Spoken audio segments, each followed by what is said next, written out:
பட்டுக்கோட்டை கருப்பு அமுதம் வீட்டில் சமையல் இன்றைக்கி உங்களுக்கு சோமுசா பண்ண போகிறோம். அதுக்கு வந்து மைதா எடுத்துருக்கேன். 2 டம்ளர் மைதா எடுத்துக்குவோம்.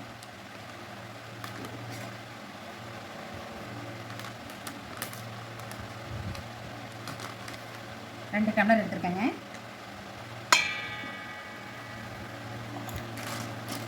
இதுக்கு நம்ம உப்பு சேர்த்துக்குவோம். ஃபஸ்ட்டு மாவை ரெடி பண்ணிவிட்டு அப்புறம் பூரணை ரெடி பண்ணுவோம். பாருங்க, ஒரு சிட்டிகை கொஞ்சம் உப்பு தான் போட்டிருக்கேன். இப்போ இதுக்கு நெய் நிறைய விடணுங்க, ஏன்னா இது சாஃப்டாக வரும். நெய் நல்லா காரணமாக விட்டுக்குங்க, அப்போ தான் முறுமுறுப்பு கொடுக்கும். நல்லா கலந்துக்குவோம்.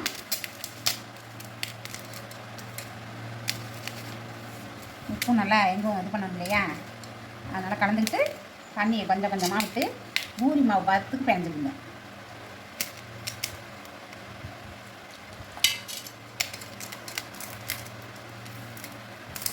மாவு பிணையறதுல தாங்க இருக்குது அது வர்றது. நல்லா சாஃப்டாக நல்லா பிணையணும்.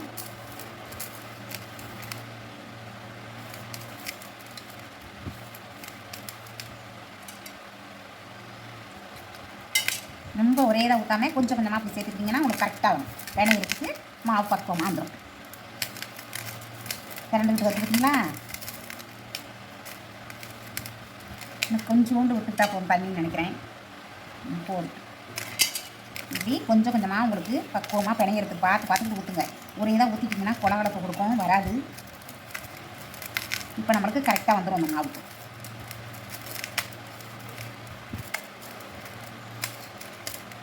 மாவை ரெடி பண்ணிவிட்டு அப்புறம் நம்ம பூரணத்தை ரெடிக்கணும்.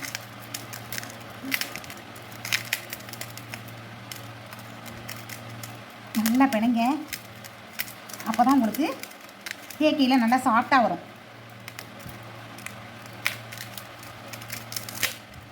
கொஞ்சம் கூட தண்ணி இருக்கக்கூடாதுங்க. இங்கே பாருங்கள் எப்படி இருக்குது பாருங்கள். பிணைஞ்சோன்னா காமிக்கிறேன்.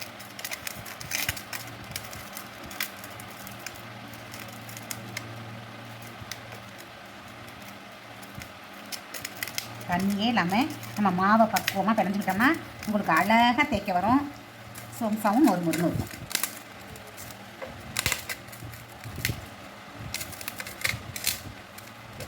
பாருங்கள்,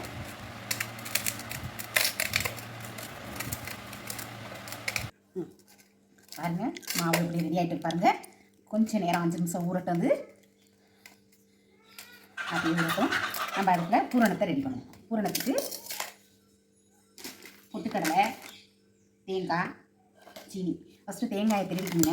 திருவிக்கிட்டு பொட்டுக்கடலையை ஒரு பிடி மிக்சியில் பிடிச்சிட்டு அப்புறம் வறுத்து பிடிக்கணும், ஏன்னா கொஞ்சம் வாசமாக இருக்கும், வேணும் இல்லை. அப்புறம் சீனி வச்சு எல்லாத்தையும் கலந்து பூரணத்தை ரெடி பண்ணிவிட்டு அப்புறம் தேய்ச்சி வச்சு உங்கள்கிட்ட காமிக்கிறேன். நம்ம பூரணத்தை ரெடி பண்ணுறதுக்காண்டி இப்போ கடாய் வச்சுருக்கோம். இப்போ பொட்டுக்கடலை லேசாக ரொம்ப வறுக்க வேண்டாம், ஒருவேளை வறுத்துக்குங்க. அந்த பச்சை வாசம் போனால் மட்டும் போதும். இப்போ லேசாக சூடு வர வாங்கி வறுத்துக்குங்க.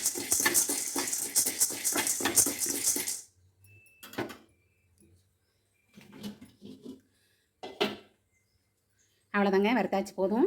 இறக்கி ஆற வச்சு மிக்சியில் அடிப்போம். போதும். இப்போ கொஞ்சமாக நெய் விட்டு தேங்காயை வதக்கிக்குவோம். துருவன தேங்காயை அதோட வதக்கிக்குவோம்.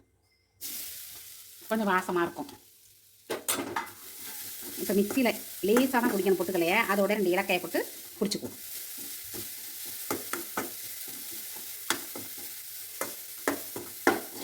இந்த நெய்யில் நம்ம வதக்கி வைக்கிறதுங்க, நம்ம சாப்பிடையில் அவ்வளோ ஒரு வாசமாக இருக்கும். பிள்ளைங்கள்லாம் நல்லா விரும்பி சாப்பிடுவாங்க. கொடுத்தீங்கன்னா சட்டுன்னு செய்யலாம். போதும். தட்டுக்கு மாற்றிக்குவோம். நல்லா இருக்கணும். தட்டுக்கு மாற்றிக்குவோம். 1-2 பொட்டுக்கல்லையை உடச்சாச்சு மிக்சிலேருந்து மாற்றிக்குவோம். தேங்காயோட சேர்த்துக்குவோம். சேர்த்துக்கிட்டு நம்ம தேவையான அளவு ஒரு 1/2 டம்ளர் சீனி அதில் சேர்க்க போகிறோம். அவ்வளோதாங்க, பூரணம் ரெடி ஆகிடுச்சு. வாங்க நம்ம தேய்ச்சி பூரணத்தை வச்சு காட்டுறேன். இப்போ எவ்வளோ வாசமாக மணக்குதுங்க இந்த தேங்காயும் பொட்டுக்களையும். இப்போ நம்ம தேவையான அளவுக்கு சீனி போட்டுக்குவோம். இது நம்ம பூரணத்தில் வச்சு பொரிக்கையில் அப்படியே உள்ளடி மெல்ட் ஆயிரும், நல்லாயிருக்கும் சாப்பிட.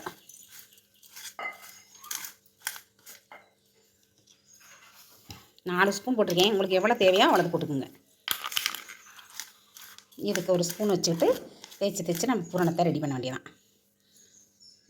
சின்ன பால் மாதிரி எடுத்துக்கிட்டு நம்ம பூரி கடையில் வச்சு நைஸாக எவ்வளவு தேய்க்க முடியுமோ அவ்வளோ தூரம் நல்லா தேய்ங்க. கொஞ்சம் அப்படியே திருப்பி போட்டு அப்போ தான் நம்மளுக்கு நெய் சேர்த்துருப்போம், அதனால் பொறப்பொன்னு இருக்கும். இன்னும் நைஸாக இருந்துச்சுன்னா உங்களுக்கு அதுக்கு ஒரு இது இருக்குது சோம்சா செய்கிறதுக்கு, அது என்கிட்ட இல்லை. அதனால் நம்ம சும்மா ஒரு டப்பா முடியல அப்படியே கட் பண்ணி உங்கள்கிட்ட காமிக்கிறேன்.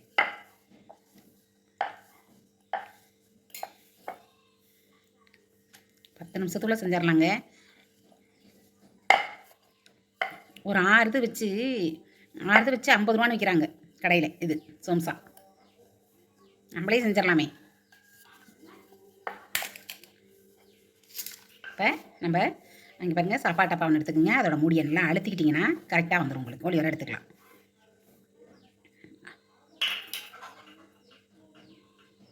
பாருங்கள் இவ்வளோ அழகாக வந்துட்டு பாருங்கள். நம்மளுக்கு ரவுண்ட் ஷேப் மாதிரி அழகாக இருக்குது. இப்போ நம்ம நடுவில் பூரணத்தை வச்சு ரெடி பண்ண வேண்டியதான். பாருங்கள் அப்படியே மடக்கிற வேண்டியதான். அழகாக இப்படி மடக்கி ஓரத்தை அப்படி அழுத்தி கையில் அழுத்தி இப்படி மடக்கி விட்டிங்கன்னா பிரிஞ்சுக்காது.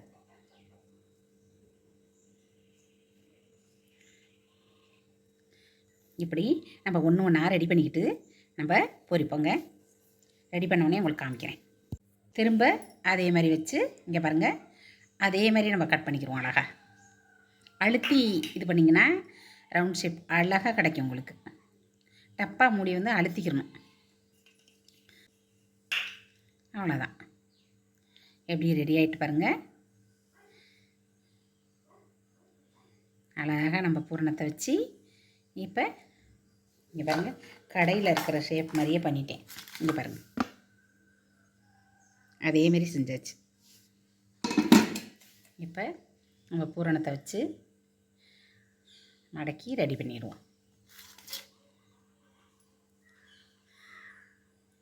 பிள்ளைங்களாம் ரொம்ப ஆசைப்பட்டு சாப்பிடுவாங்க.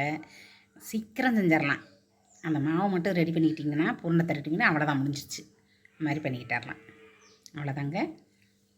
இந்த மாதிரியே உங்களுக்கு எல்லாத்தையும் எடுத்தோடனே காமிக்கிறேன்.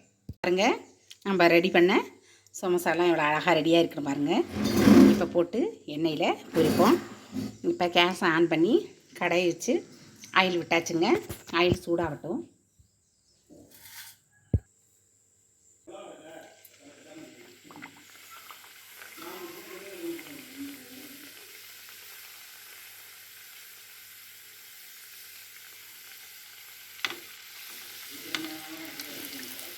அப்படி மோந்து ஊற்றுனீங்கன்னா கொஞ்சம் உப்பி கொடுக்கும். பார்க்க அழகாக இருக்கும். இங்கே பாருங்கள், அப்படி உப்பி கொடுக்கும்.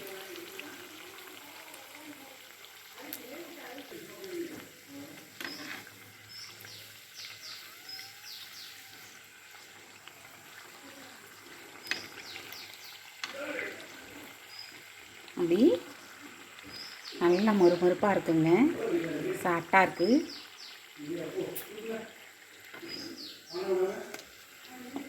நம்ம ஒன்று ஒன்றா போட்டு எடுப்போம்.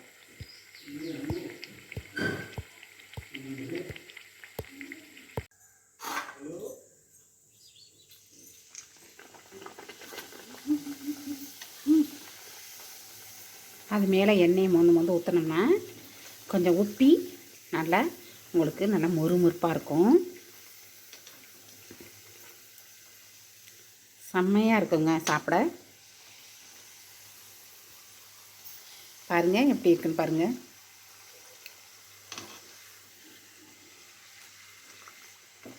நம்ம அதில் கொடுத்துருக்க நெய் அதெல்லாம் நல்லா உங்களுக்கு மொறுமொறுப்பு தன்மையை கொடுக்கும். நீங்கள் தீபாவளிக்கு ஸ்பெஷலாக இது மாதிரி செஞ்சு பாருங்கள் பார்த்துட்டு.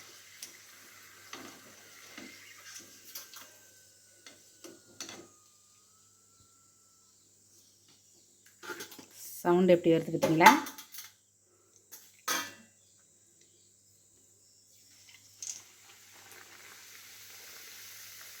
ரெண்டாக கூட போடலாம். நம்ம பூரி மாதிரி மைதா தானே இது, அதனால் இங்கே எண்ணெய் அதில் கொஞ்சம் அப்படியே மெதுவாக எண்ணெய் சட்டி பார்த்து பொறுமையாக அதில் ஊற்றுனீங்கன்னா நல்லா உங்களுக்கு உப்பி கொடுக்கும். நம்ம சோடாப்பு எதுவுமே சேர்க்கலை, இருந்தாலும் அது நல்லா சாஃப்டான மாவுனால உப்பும் இல்லை. உங்களுக்கு காமிக்கிற பாருங்க, கடையில் வாங்குற மாதிரியே பர்ஃபெக்டாக இருக்கும் பாருங்கள். ரெடியானதெல்லாம் நம்ம அப்படி எடுத்து பிளேட்டுக்கு மாற்றிக்குவோம்.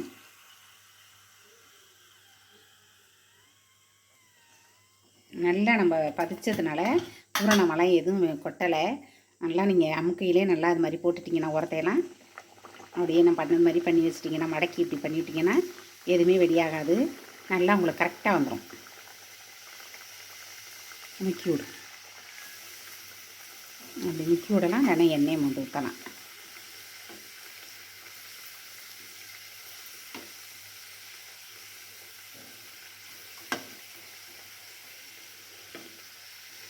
மாவு பிணையத்தில் தான் இருக்குது.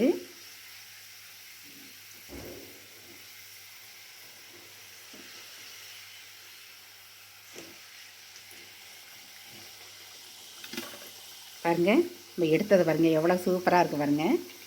எல்லாம் எடுத்த உடனே உங்களுக்கு இந்த மாதிரி காமிக்கிறேன் பாருங்கள். நம்ம சுவையான சம்சா ரெடி ஆகிடுச்சு பாருங்கள். இப்படி இருக்குது பாருங்கள். இப்போ